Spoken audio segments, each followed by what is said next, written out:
गतिमान astro talk में आपका स्वागत है। जानिए अपने भविष्य का सच।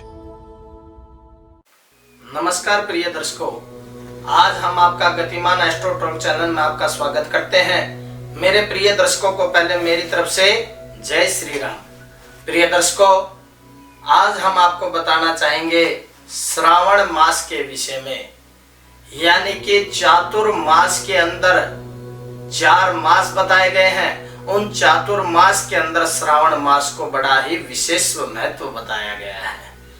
मेरे प्रिय दर्शकों, श्रावण मास, पूरा श्रावण मास भगवान शिव से जुड़ा हुआ है, यानी कि अगर इस समय शिव की आराधना जो भी करता है, मेरे प्रिय दर्शकों, उसको पूर्ण फल मिलना उस पूजा का प्रारंभ हो जाता है। मैं मेरे प्रिय दर्शकों को बताना चाहूंगा कि भगवान शिव ही एकमात्र ऐसे देवता हैं जो पूरी कुंडली के अंदर किसी भी प्रकार के कोई भी दोष हो या पूरी कुंडली को भी बदल कर रख सकते हैं। ऐसे हैं हमारे महादेव। और भगवान शिव को यदि प्रसन्न करना है तो आज इस चैनल के माध्यम से मैं आपको बताता हूं ऐसे कौन से उपाय हैं जिनको करने से, ऐसे क्या करें कि जिनको करने से भगवान शिव प्रसन्न हो जाएं।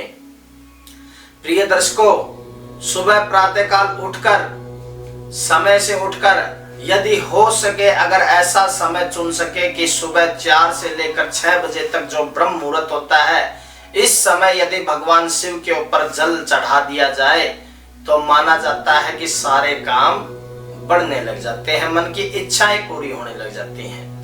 श्रावण मास ऐसा मास है मेरे प्रिय दर्शकों, इस समय कहते हैं कि समुद्र मंथन हुआ था और इसी दौरान भगवान शिव ने विष पी लिया था, जिसके कारण से उनकी ऊर्जा की शक्ति, जो शक्ति है वो बड़ी गर्म हो गई थी।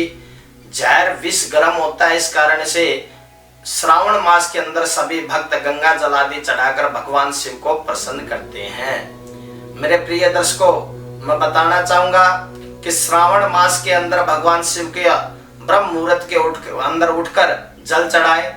ऐसा ना हो सके तो सूर्योदय के बाद भी आप भगवान शिव की पूजा करें। शिव की पूजा करते समय शिव का पहले जल से अभिषेक करें, दूध से अभिषेक करें, पंचामृत आदि से अभिषेक करें।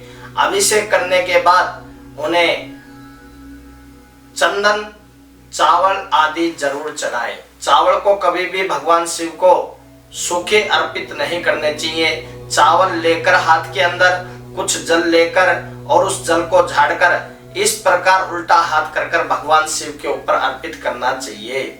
और एक विशेष बात मैं बताना चाहूंगा, बहुत से दर्शक, बहुत से जातक, बहुत से व्यक्ति गलती करते हैं पूजा करते समय कि बिल्व पत्र जो होता है वो सिर्फ और सिर्फ एक ही चढ़ाकर रह जाते हैं।